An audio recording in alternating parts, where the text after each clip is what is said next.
Ooh, levitations fascinate people. They do. The notion of levitating or making anything float fascinates people. So this is kind of a floating card idea, but with a bit of a twist. And I'm going to need some help. Who will I choose? Someone in the audience? Chris, you say when. Okay, look, I'm going to give you those cards. Okay. We're going to make a card float. We're going to make a card float. In this case, the ace of hearts. I'm going to do this really slowly. I'm going to bury the ace in among your cards, and we're going to make it float to the top. Watch the ace, Chris, watch it. In fact, turn the cards over like that, okay? That way it's going to be a little more interesting. We'll see it come to the top. And in fact, I'm going to bury the card even further. I'm going to use the card case as sort of a magic wand. I'm going to bury it down there. We're going to make it float up, cover it up. Here we go. It's going to float. Just a wave of the case. Let's see it right there. Put your hands back. Let's see. Wait a second. I know why it's not there. Because I think it might have actually floated up and inside the card case.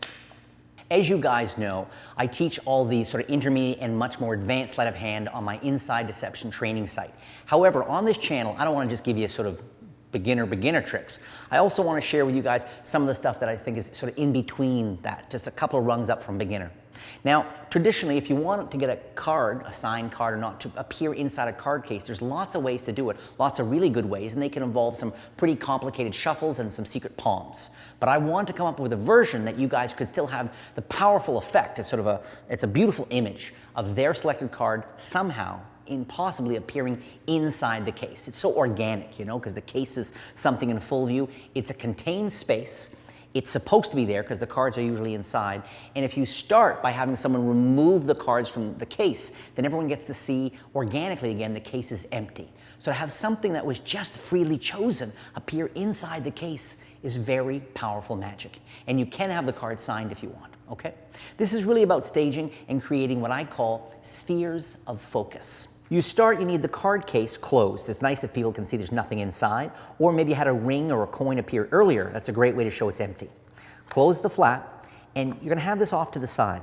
Now you want the flap side against the table, okay? You don't want it turned like this, you want it like this. It's off to the side, okay? Now with the deck can be shuffled. Then you can dribble the cards and someone calls stop, and you can do it that way, or they can just cut off some cards. So the people are holding them in their hands. Now you can do this with just the cards resting on the table, all right? But I think it's much stronger if it's in their hands. Now, I'm going to come over and I'm going to apparently turn over the card they stopped at. But what I just did is a double lift, and it's called a strike double. It's 2 cards, okay? And just with practice, this is one of the hardest double lifts there is, because just the tip of my finger is going to come over, and I'm going to get a feel, and after so much practice, I can just get my 2 cards and get a feel of 2 cards. If you want to do it with a get ready, what I do is I take off a card and say, so you stop me at a card. And as I say you stop me at this card, the left thumb is going to push the card forward, pull it back, and get a break under it with a pinky. That means that when I take this back and put it on the deck, it's easy for me to turn over the 2 cards as one, because I got a break beforehand, okay? So you stop me at this card. In this case, boom. So it can be that simple. But like I said, I usually use something called a strike double. Now you can have the card signed if you want at this point, which is really cool. But either way, it's here, and I say, we're going to try to make this card float to the top of these cards. And I come over here, and I slip it inside. Now, of course, their card's actually there.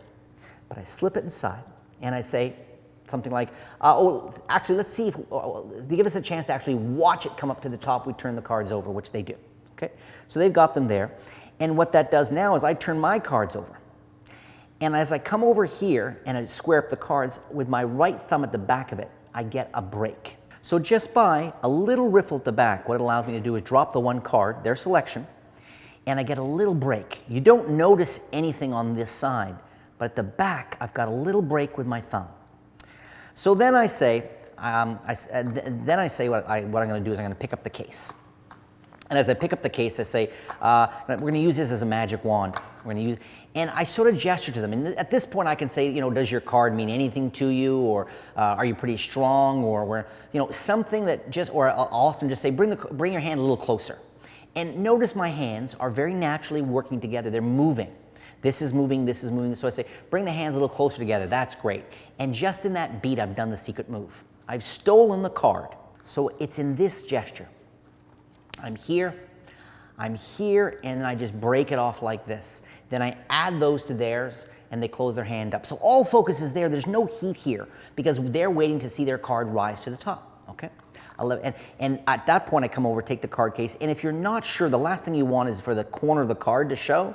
So that's why I'll sometimes come up here and grab everything like this and say, you know, wave it like a magic wand, or you can wave it like a magic wand. So it's below.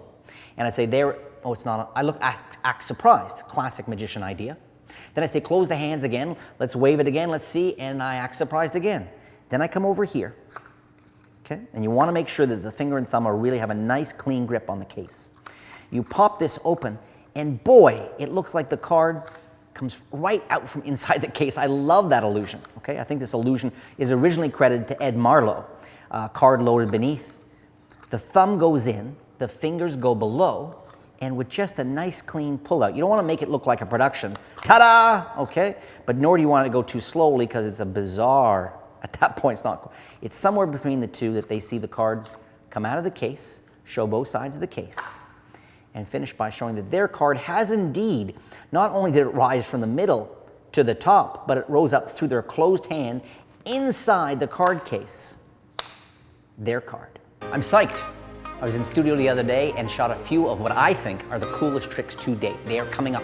So if you are not already a subscriber, go to a psychiatrist, check it out, come on back and click the subscribe button. You want to subscribe. Believe me, you want to subscribe.